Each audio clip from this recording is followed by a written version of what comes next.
Good morning, everyone. Thanks for joining us. It's Charmaine Hammond here, and we are talking today about social media. And you might be asking, why did I set a webinar for 29 minutes? Well, I figured, we all have really busy schedules these days. So what about if I was to do a webinar that was just 29 minutes and would allow people to step away from their business, have a cup of coffee, and then jump right back into work after the webinar is done. So that's why I chose having a webinar that was only 29 minutes long. Of course, today is being recorded, so you'll be able to watch the download to catch up on some of the tips that you've missed. We're talking about social media, and I'm going to give you about 10 strategies, probably a couple more than that, of social media strategies that you can do for free, first of all, because I love free, and you can do them in a very compressed period of time.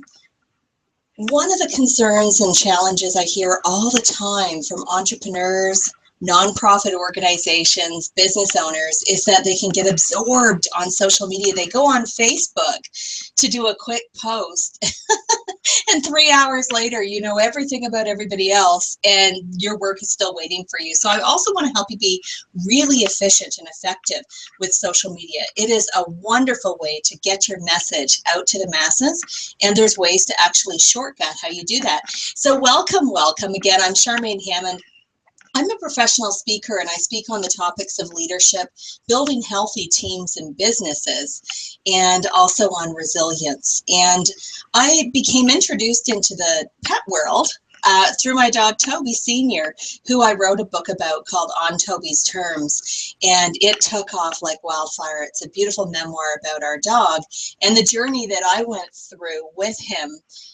He was a rescue dog, a perfect dog for 6 months, and then he turned into this house-wrecking, destructive dog. And our path to get his behavior back on control was to learn how to work with him. And we had a behaviorist come in, Maggie, who was able to identify that Toby was a dog who needed a job and a purpose. And in our pursuit to get Toby a job and a purpose as a therapy dog, he changed my life.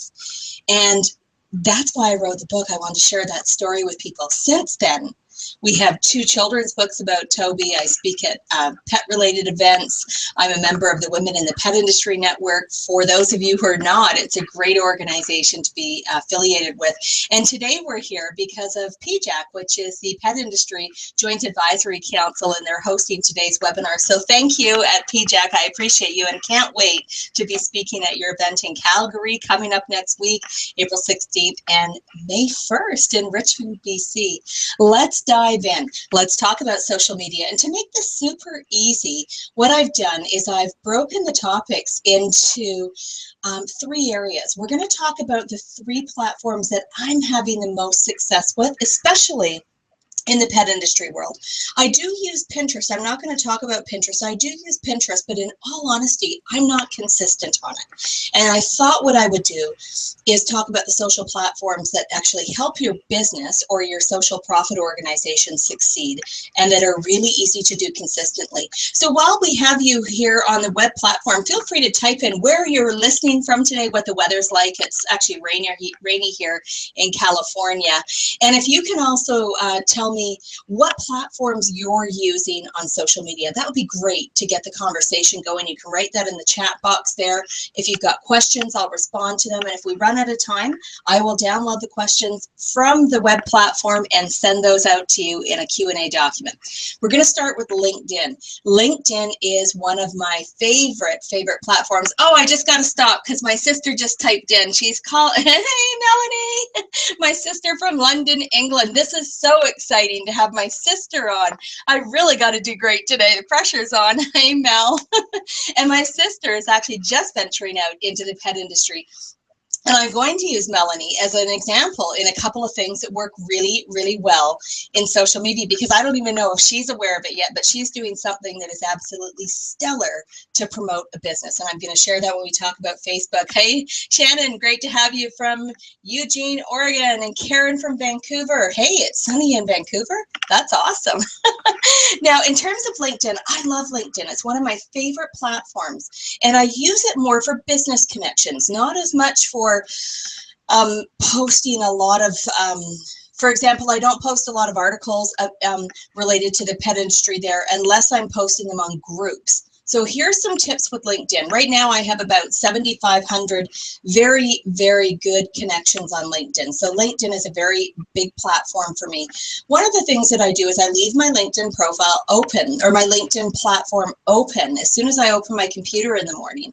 And as I receive emails from people, I'm going to give an example. PJAC, when they contacted me months and months ago to speak at their events, I was not connected with the team there on LinkedIn. So as soon as we finished our initial call and email, I went and sent the folks from PJAC a LinkedIn request so that we could then be connected by LinkedIn.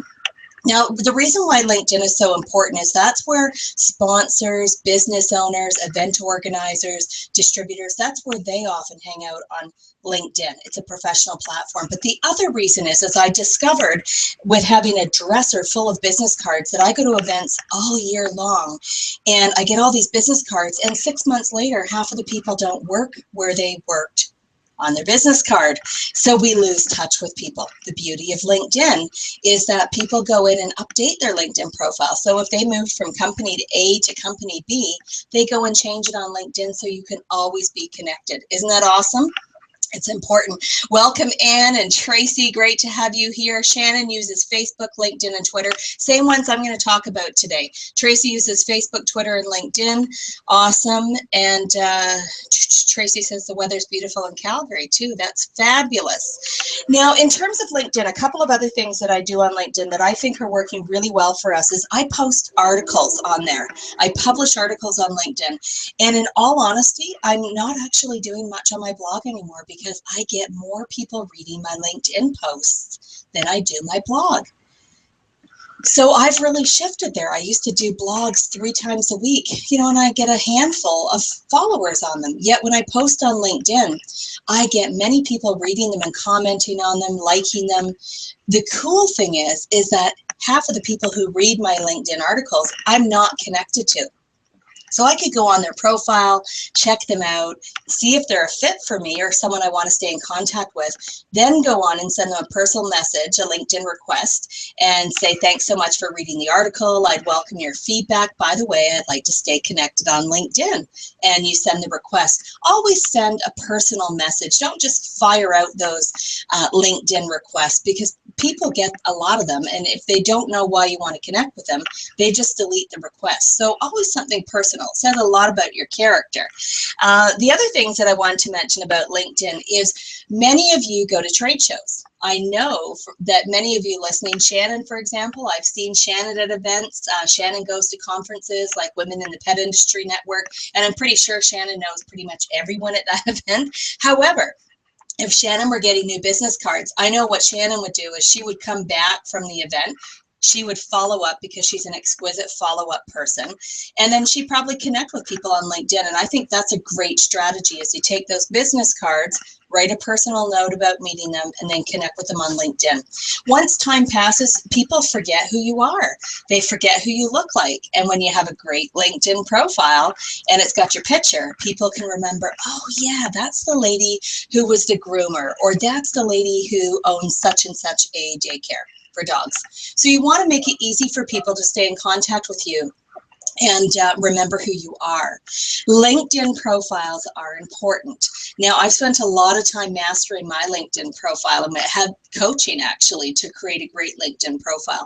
So feel free to go over to mine. I'll send you the link in one of the follow-up emails, but it's basically Charmaine Hammond on LinkedIn. So please connect with me there if we're not connected. But use mine as a guide. You'll see that I have photos, articles, news clips, testimonials, reference letters on there. And I'm hearing from more and more event organizers that they don't even go to people's web pages. They go to Facebook, Twitter, and LinkedIn. So it's important to have a great LinkedIn profile. So keep in touch with people. As soon as you come back from events, connect with them. Keep your LinkedIn open. And as you're getting emails from people, also connect with them on LinkedIn. Use it for articles. Do regular posts on LinkedIn. and sort of just an update post. Make sure that you're a champion for other people. So when you see somebody's post that you like it, comment on it, share on it, create energy around your posts on LinkedIn and other people's posts on LinkedIn. And most importantly, join groups.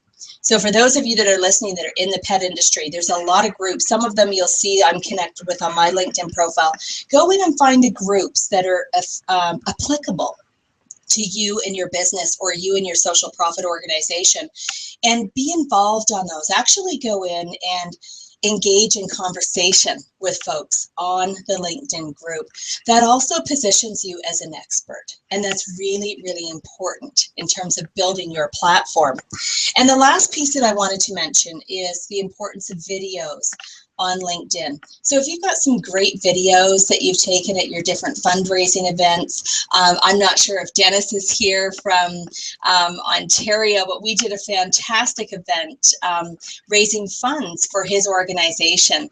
And we had a lot of video going out. We were all posting the video on Facebook. We were posting the video on St. John Ambulance Therapy Dog page. We were posting it on Leave a Health page, which was the host of the Spinathon. We were spinning to raise money for therapy dog programs. So it's really important to make sure that we're putting videos on LinkedIn, but not everyone we're connected with on LinkedIn is on Facebook and Twitter. So you can actually replicate those videos on different sites. And let's see, what about building a business LinkedIn page? Yeah, that's really important, business LinkedIn pages. I've been using my personal page because a lot of the work I've been doing is really around personal connections. I think it's a great idea to build your LinkedIn professional page, and a lot of companies are using that as a reference point instead of a web page. So definitely worth the time to do that. LinkedIn actually has some great tutorial videos. So when I'm going to be developing my professional page and updating it, I'm going to go in actually and use the LinkedIn videos as a guide. And of course, YouTube has everything, how to do everything. So that's a great platform to be able to find the instructions to create the best professional page possible for your business. Now let's talk about LinkedIn, or sorry, Facebook. Let's talk about the best times to post. And this came from Julie, who is our event coordinator and marketing director in my company. And she was on a webinar that provided some great information about times to post. So they're saying that Facebook, a great time to post on Facebook is between 1 and 4. LinkedIn between 7 a.m. and 9 a.m. So different audience, right? 7 a.m. and 9 a.m. and 5 to 6 p.m. And then Twitter, middle of the afternoon, 1 to 3. So those are important pieces of information when you're trying to reach your audience. A lot of times we post when we're on 11 o'clock at night, for example. Some entrepreneurs like me are working late at night, and that's where their energy happens. But you know what? Your audience may not be on Facebook at 11 o'clock at night. And when they come in the morning to turn on Facebook, they're not going to scroll back over the last 12 hours to see what you might have posted. So we want to post when our audience is actually on the social platforms. There's some tricks to be able to get people onto Facebook. First of all, posts that are engaging, such as questions. You can actually do polls on a Facebook page. You could create a question and have 3 or 4 or 5 answers that people could tick off as an answer. Polls work really good. I get lots of engagement on my Facebook pages by using polls, and I use that on my professional page. Now, the other things that we've done with great success is photos. So I want to talk about my sister Melanie, who's calling in from London, England today. She's just been going through her groomer training, and I have loved watching this progression because every class she's taking these before and after pictures. And Mel, that is a great strategy, and anyone who's in the grooming business or can do any type of before and after, that's a fabulous post for Facebook because people naturally just feel inclined to comment. You see this hairy dog, and now the dog is beautiful and groomed, and you feel the need to get engaged. Wow, what a difference. Wow, that looks awesome. Photos are what create engagement. So well done, Melanie. And videos create engagement. People love to watch videos, but the trick is really keeping them short, 90 seconds or less. You've all got Facebook posts that you start to look at the video and it goes on and on and on. And most of them you click off. So keep your videos short and something that will keep the attention of the viewer. But videos and Facebook posts that include pictures get the highest engagement. And that's what you essentially want, is engagement. You want people to interact with you and be part of your tribe, part of your community. The other element on Facebook that works really good is what's called memes. Now, memes, you've all seen them and you've all shared them on Facebook. That's where you take a photo and then you put a lovely quote or somebody's saying on there. It might not be your own, but of course you always reference the author. And then you put your website on there or your logo or both. And memes, I share memes every day. Somebody puts something on Facebook, I love the quote, I love the picture, I like it, and then I share it. And that's a way of building the number of followers that you have, as well as building engagement. That's what you want, is engagement. You can tell I'm really a big believer of engagement because I keep saying it, but it's critical, because what ends up happening if you don't have engagement is you just have a whole bunch of people that have liked your page and they don't actually look at anything that you post. Whereas if they feel part of your community, that's what really works. I'm going to give a shout out to a friend of mine, Christy, who has Dogtopia in Orange County. They do really cool things. They post photos of the dogs that are in daycare, so their moms and dads can go on during their workday and see what their puppies and dogs are up to in the daycare while the parents are at work. I think that's genius. And people love that. I've also seen some pet sitters that will do the same thing, or they'll Julie, who also works for us and does pet sitting. She is constantly taking adorable pictures of the pets that she's taking care of and texting them to the pet parents or posting them on social media. For those of you that are in the pet industry, regardless of what business or social organization you're with, pets and kids are probably the most shared and commented on photos on Facebook. People love them. And if you have pets and kids in a video or a Facebook photo, they go crazy over it. So that's really important, is the use of photos. Here's something you can do. I'm just building on what Christy does at Dogtopia, is take photos of your customers with pets. One company that we were visiting, I think they were a pet toy store. Actually, they sold toys and treats. It was a really cool little store. And what they did is they had a little photo booth. So as soon as you came into the store with your pet, you could go over to this wall, and of course it had their branding there and their logo on the wall, and you stood in front of the wall with your pet and you got to do a little photo shoot. And then what they did was very cool. They took the photos, put them on Facebook, and said, tonight you can go onto Facebook and grab all the photos that we took today that you like, and you can do whatever with them. And of course, that store was really smart. They put on their on that photo, before uploading them to Facebook, they put on their logo and their website. So you can imagine how many people go on and grab the photos. They also were asked to like the page. So they liked the page, went over and found their photo. Of course they commented. Of course they talked about the experience they had in that store, and it created social energy. Now, I love that kind of creating a community, and it's very important for your business or social profit. Now, there's a couple questions here. Melanie says, would it be wise to create a Facebook business page even if I don't have a name for my business? I've actually seen people, Melanie, who are in different parts of the pet industry, for example, pet sitters that are just building their business, and they do up a professional page, and I think what they've done is they've called it something more related to their name, like Susie's Pet Sitting, and then of course when they change the name of their business, they've applied to Facebook to change the name, and it's also okay at this point to just keep using your personal page. What we want to remember is, if you're using your personal page, now for dog grooming photos and stuff, that would be no issue putting on your personal page like you do now, because everyone who knows and loves you, Mel, is going to be so behind what you're doing. But for me, I'm really careful how much of my business work I put on my personal page, because very quickly people who follow me, my friends, my family, my colleagues, they don't want to see all my business stuff. If they want to see that, they're going to go on to my professional page. So you really have to balance for all of you, not just Melanie here. you're going to want to balance how much business related information you put on your personal page, because you could really lose people quickly. And we don't want to burn those relationships. And so it might just be a matter of posting on your personal page until you get your business established. And in terms of another couple of things that you can do on Facebook is asking questions. People love to be asked questions and they respond. So we'll often go out and say, you know, it's Friday today. What's the best thing that happened to you all week? Or what's the funniest moment that you're still laughing about? So just something that's a personal question that people can engage in.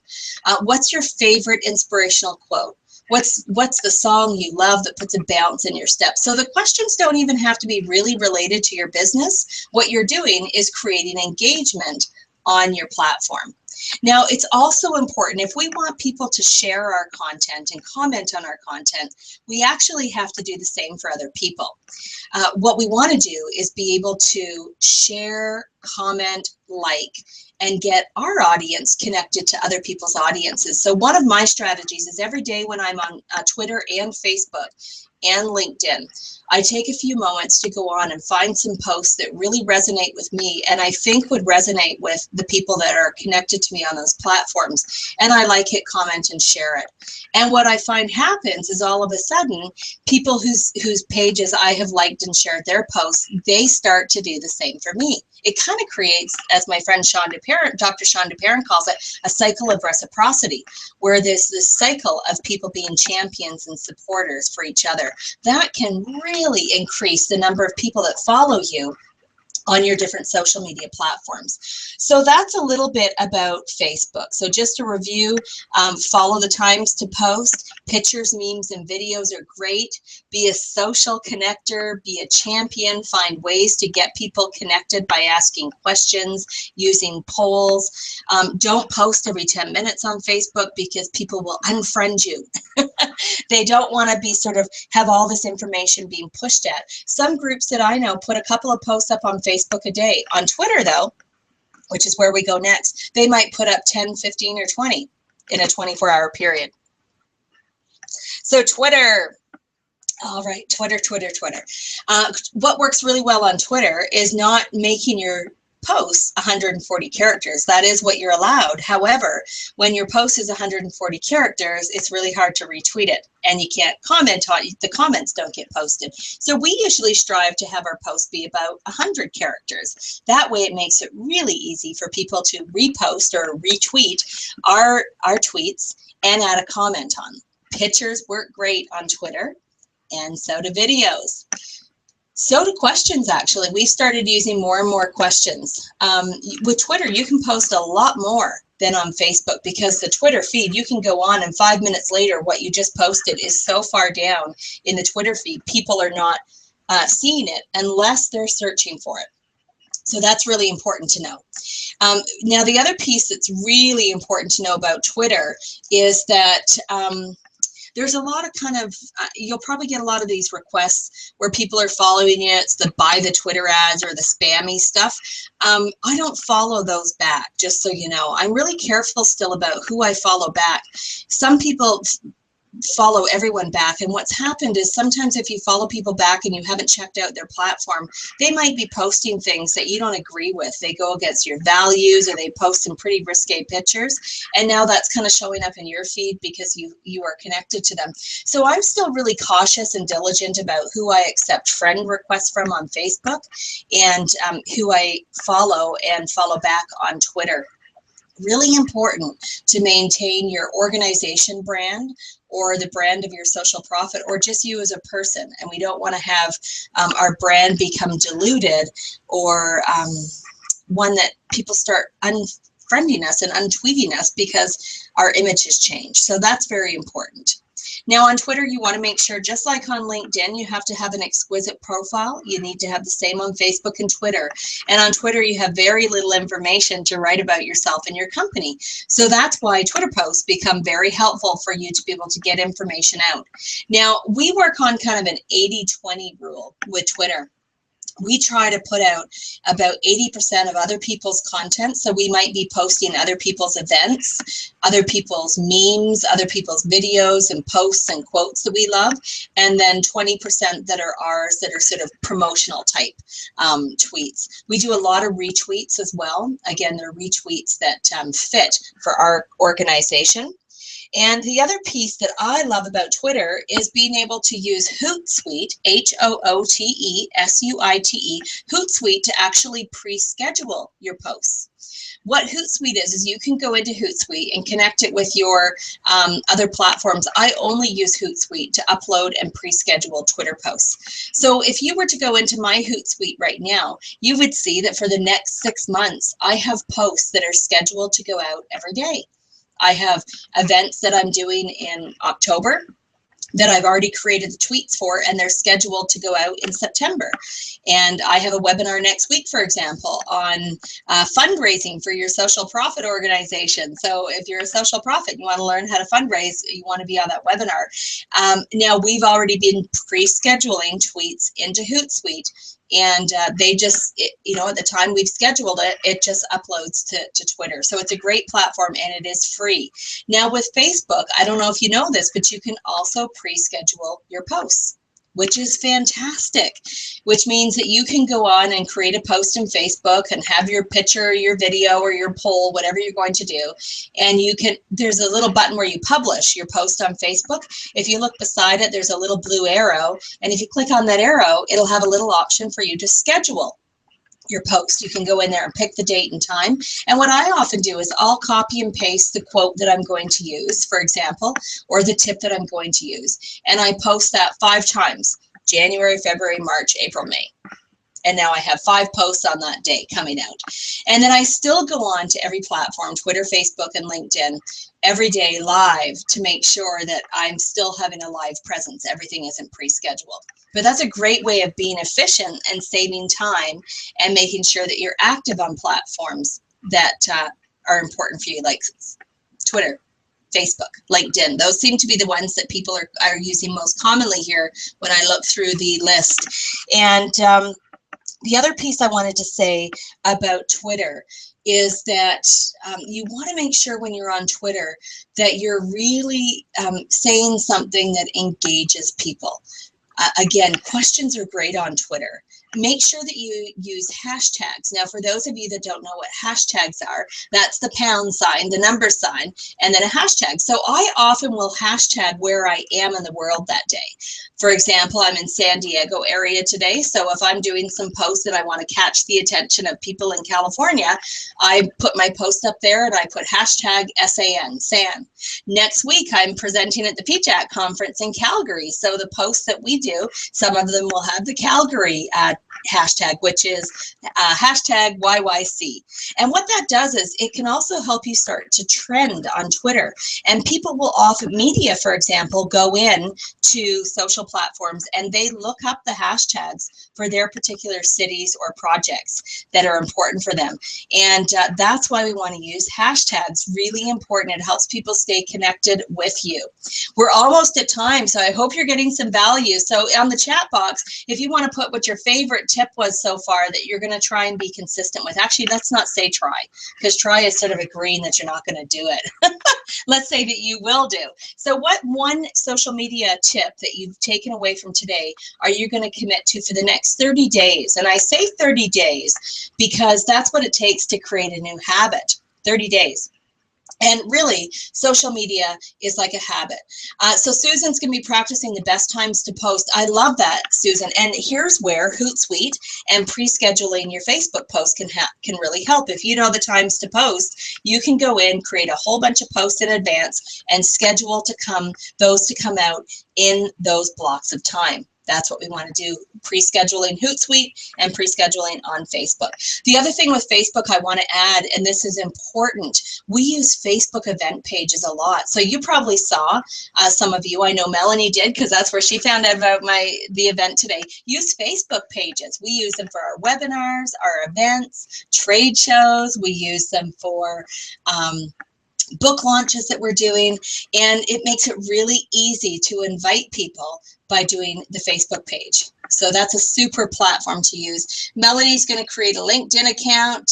Beautiful, just for your dog grooming work. That's fantastic. Good job. Tanya is going to pre-schedule posts. Oh, you're going to love that. Once you start doing that, you'll really see how much time is saved. Anne is going to do questions and polls. That's awesome. And Susan, we said looking at best times to post. Beverly's going to be looking at groups in LinkedIn. I love that you're all focusing on something different because we all have different needs around social media. Tracy's going to use the poll questions. So here is what I'm going to say to you as we start to close. Please make sure that we're connected on all social media fronts. I will send you an email out with all my social media links so that we can stay connected. That way I can be a champion for you. I can go and shout out the things that you're working on. I can share your memes and posts on social media. And I love that for us to do for each other as well. So make sure you're connecting with people. And you can see who some of the folks are because you can go on my Facebook pages and you'll see that over the next few days. And the other piece I want to mention is if you're in Calgary on April 16th, come and see me at the PJAC event. They're having an amazing conference. I'm going to be speaking in the pet industry about how to put more money in your bank account. Yes, through collaborations and sponsorship, and that's going to be a great conversation. I'm doing the same presentation in Richmond on May 1st, Richmond, BC. So if you live in BC, come and see me there. And then, of course, next week we're doing a webinar on how to raise funds for your social profit. So if you are with a social profit, or if you volunteer or a board member, that may be a webinar that you want to participate in. And we are at 29 minutes, and I promised you that we were going to be off the line. And Calgary, yes, I'm speaking on April 16th from 3, I'm just looking at about 3 to 5 p.m. And that's at the Stampede Grounds. And I'll put all the information in the follow-up email. And then the cool thing is on April 17th, doing a panel as well. It's going to be a great event, and I really hope you can join us. Thank you, PJAC, for hosting another fantastic webinar. I love how you're putting information of value out there to folks that are in the pet world in some way and in the pet industry, and how you really focus on collaboration because it's part of what we all need to do to be successful in business. I wish you all a fantastic weekend and have fun with your social media. Thanks for joining me. Again, I'm Charmaine Hammond. Take care.